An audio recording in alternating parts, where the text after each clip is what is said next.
Mikhail Naimy Museum in Taleb enfolds all the details of Naimy's house at Zalka, where he spent the last 20 years of his life with his niece May Najib Naimy, whom he called his guardian angel, and her daughter Suha, and where Naimy took his last breath on February 28, 1988. The three formed the Mimasuna family, Mikhail, May, Suha, Naimy, and have preserved all the details of those last 20 years of Naimy's life and many of those before that span of time. Therefore, the Mikhail Naimy Museum in Taleb focuses on Naimy's last 20 years of his Zalka home in particular and highlights Naimy's other life phases in general.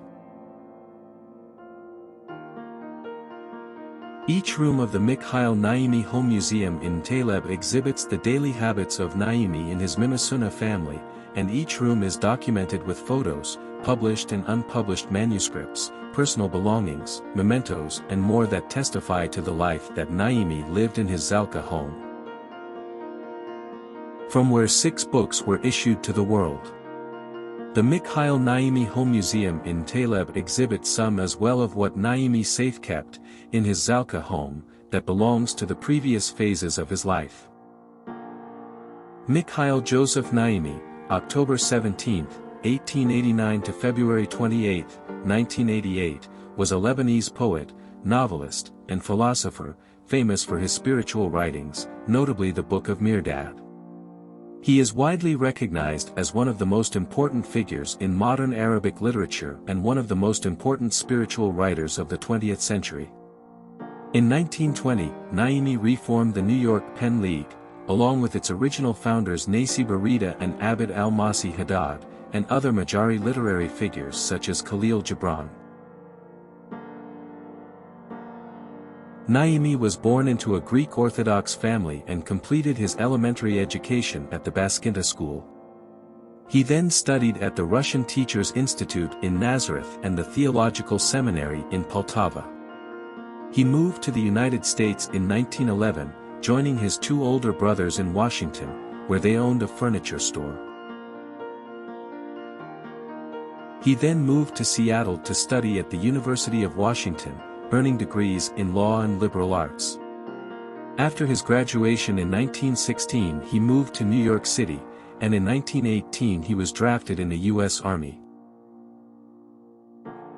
For members of the Pen League in 1920: Nassib Arida, Khalil Gibran, Abd al-Masih Haddad, and Naimy. After the war, Naimy returned for a time to Washington, where he began his writing career in 1919.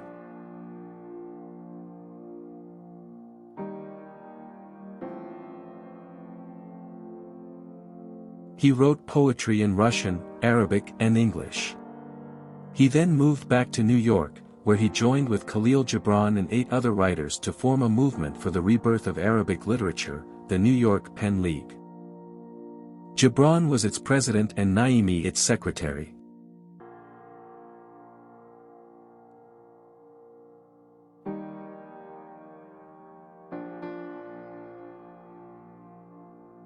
In 1932, having lived in the States for 21 years, Naimy returned to Lebanon, where he lived for the rest of his life.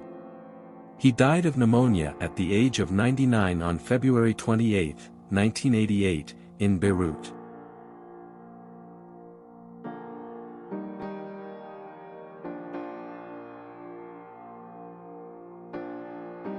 Mikhail believed that all humans are brothers and sisters in soul, as they come from one source that is God, and to that same source they return.